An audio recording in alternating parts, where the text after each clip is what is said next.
Hello, Jamie from Inky&Scrappy, sharing with you today, extending a die cut background panel, I guess, into a full, kind of like a Starburst one. This wasn't exactly centered on the Starburst one, but I liked, I had the idea. I didn't have the full Starburst background die, and I thought, well, let's use this one. It's got half of it, so I should be able to flip it and do it on both sides, right? So I'm trying to extend those, not having to buy more things for, one card, right?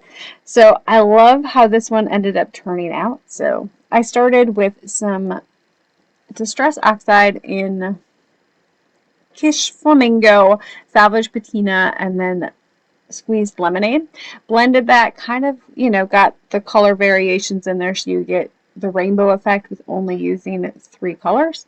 I ran that through the die cut machine with that background die. So any Sunburst style die will work with this one. This one just has that Sunburst and then clouds, it's a fun die. I will have another video using some of the leftovers from this one coming up later this week.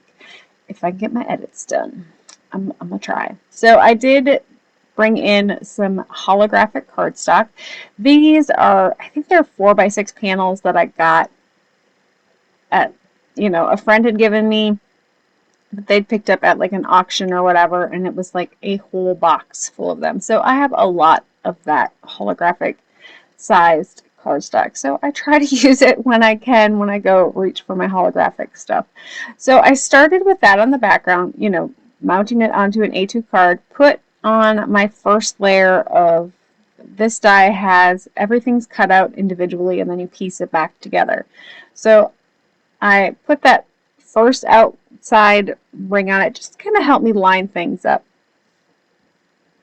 So as I'm doing this, and it's going to speed up here pretty quick, but I just kind of use the negative piece kind of where I want, to help me on this first side.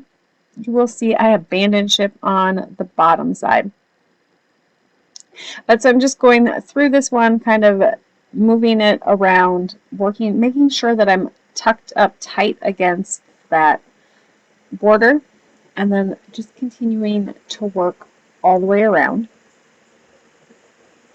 And then once I get to the middle, I have to figure out how I am going to do that one, because they're not really like, 100% gonna fill in that center spot because the clouds are there and the other one had the little cloud bubbles.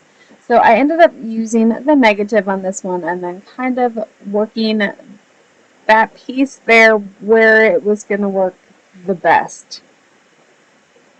I just needed it to fill in some of the shape, right, or some of the spot. So you'll see that my circle in the middle obviously isn't going to be centered because it was an off-center sun ray burst.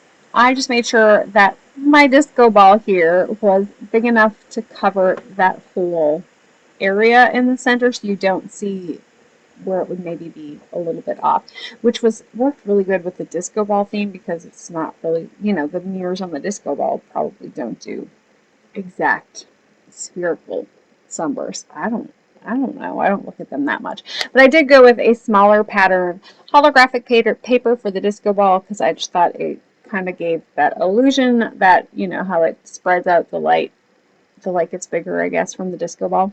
That was kind of the look I was going for. And then this one I kept super simple. I really just wanted the sentiment on this one. So I'm bringing in, I think it's ADHD Volume 2. Don't quote me on that one, from Encode Stamps. I will list it down below. So I'm bringing in that stamp for this one. Now, to stamp on top of holographic paper, either you could definitely try to do pigment ink, but I don't think it's going to dry very well, like days, right? Because it's really a non-porous surface. So I did bring in my Staz-on ink pad, and of course it needed to get an ink refresh because if you've worked with Staz-on before, it tends to dry out quickly. And so having the Staz-on re-inker is kind of a must. I do the white one a lot. I don't use the black one a whole lot, but usually on top of acetate holographic cardstock, it works really well. So I'm also bringing in Trinity stamps Stage Lights mix. I don't know if this one's available anymore, but it's got some pinks and purples, some like iridescent white, and then some yellow. It just went really well with my colors on this one, and so you will see that I kind of make it match where I can. So like the yellow ones on top of the yellow ink blending. The white holographic ones kind of went on that blue-green look, and then the purple ones where I felt I could sneak in were kind of where that pink and I guess where the Kitsch, Flamingo, and Salvaged Patina kind of blended.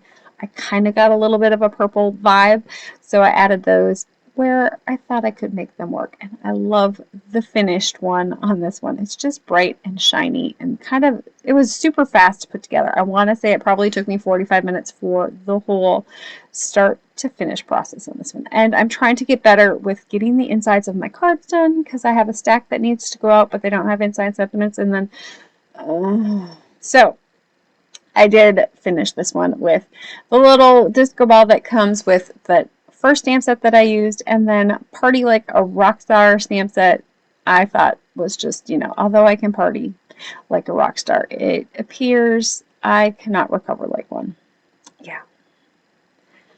Getting old is for the birds. And so then I brought in a silver gel pen and just kind of randomly put some silver onto my little disco ball in here. Just those little finishing touches, adding a little bit of sparkle to the inside of the card since the outside is so sparkly and fun. Of course, I did add that black border just to kind of finish it up, and it ties in the black sentiment in the middle as well. So I hope you guys have an amazing rest of your day. Keep getting inky. Bye.